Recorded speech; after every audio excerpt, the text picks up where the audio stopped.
প্রায় 4 মাস চিকিৎসা শেষে লন্ডন থেকে দেশে ফিরেছেন বিএনপি চেয়ারপারসন বেগম খালেদা জিয়া। 6 মে সকাল 10:40 হযরত শাহজালাল আন্তর্জাতিক বিমানবন্দরে তিনি পৌঁছান। তাকে বহনকারী ফ্লাইটটি ছিল কাতারের আমিরের বিশেষ ব্যবস্থাপনায় পরিচালিত।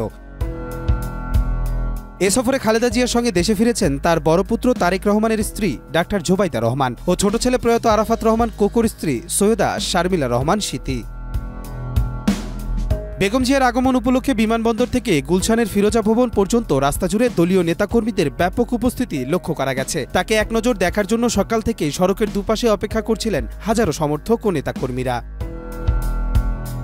এদিন বিমানবন্দর এলাকায় নিরাপত্তা ব্যবস্থা ছিল বেশ কড়া। যেকোনো অপ্রীতিকর ঘটনা প্রতিরোধে আইনশৃঙ্খলা বাহিনীর সদস্যরা সতর্ক অবস্থানে ছিলেন।